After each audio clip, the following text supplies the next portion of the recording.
of all, if you could sort of run through any injuries, suspension, team news that's appropriate to the whole. Well, Asmir Begovic has got a slight problem. He'll need to be checked. He's got bang on his thigh. He's had a little bit of a bleed in there, so he hasn't trained. So we have to. He's a doubt at the moment. Matthew Etherington is fit, but hasn't had a great deal of training, so he's going to do extra work with the under-21s and play tomorrow. So he won't be with the squad. He'll be okay for next week. We just need to up his levels. And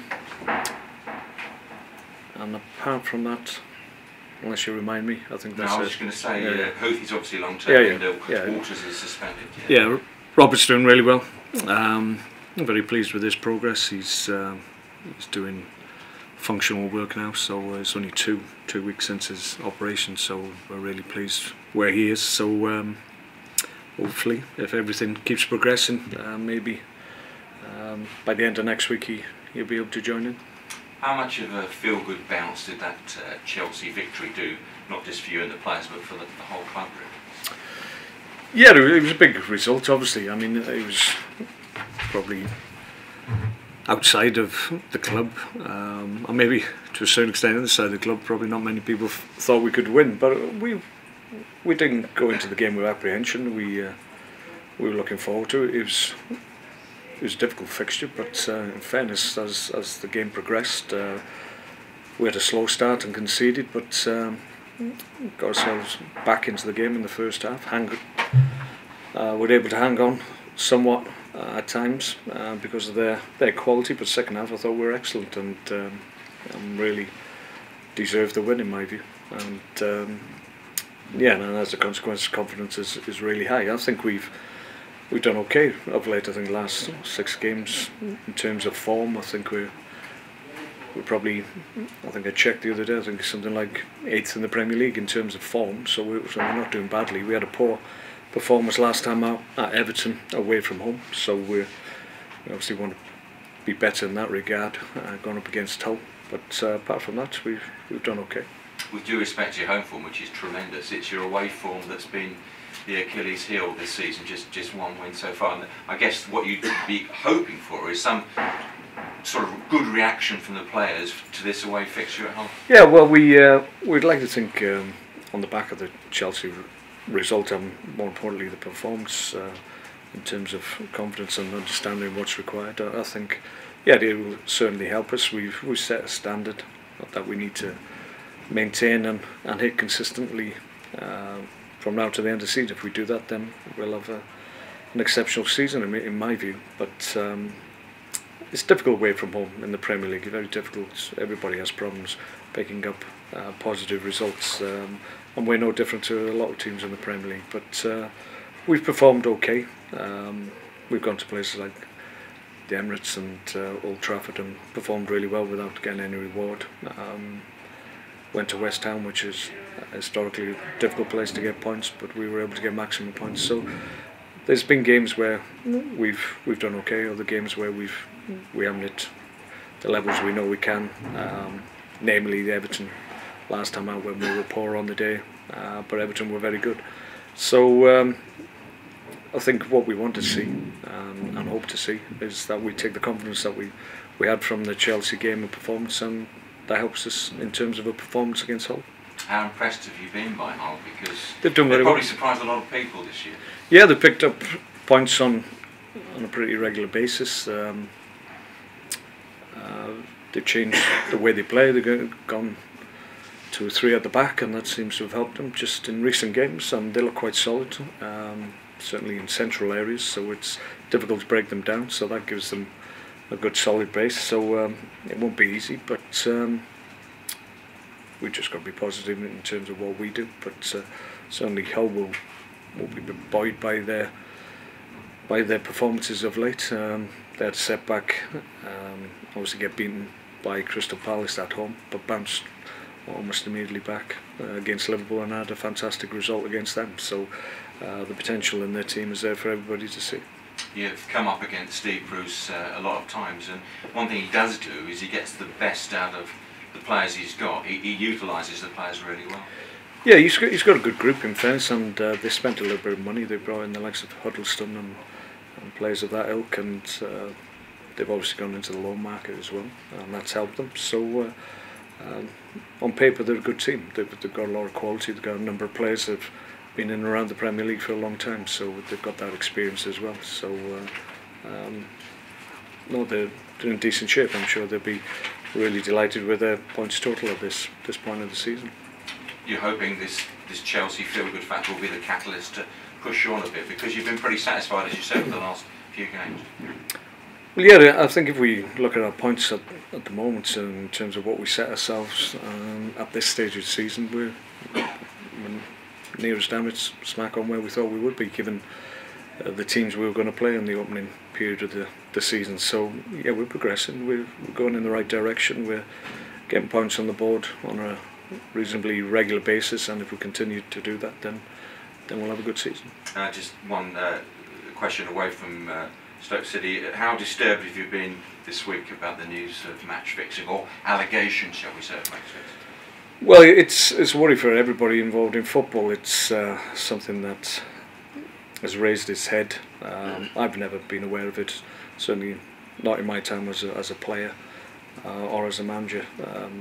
It's something that needs to be stamped out. You would like to think the industry itself has safeguards within it that are able to see unusual levels of betting and different trends, and that flags it up to the powers that be, and then they act accordingly. But it's a worry because it seems to be a little bit more prevalent, and maybe there's more platforms to be able to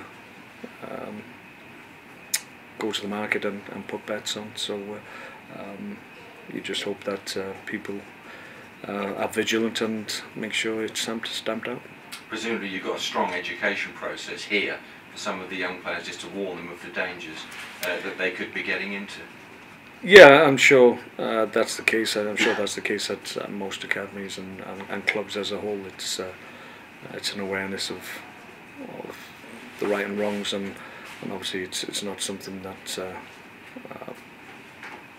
as football players and being connected to a football club, it's not something that we would be involved in anyway. So it's a worry for people within football and outside the football, because you have to protect the integrity of the sport and the competitions, and obviously when these things raise their head, then that integrity and the ability of the competition to be valid comes into question.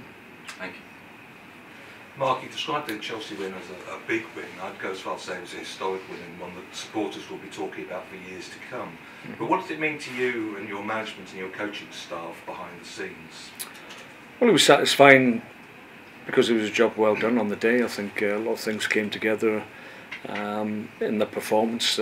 We showed a lot of qualities, some in adversity, and others when we were in the ascendancy. Obviously we conceded early and we had to show real character to remain in the game at times, but we did, and we got ourselves back into the game. In the second half we just showed a lot of belief in what we were trying to do on the day, and we got the rewards as a consequence. And I just thought second half, that was the standard that we have to hit more often than not this season. If we do that, then we'll be fine, and people will understand we're trying to have a good season and a progressive season. We want to try and improve our standing in the Premier League.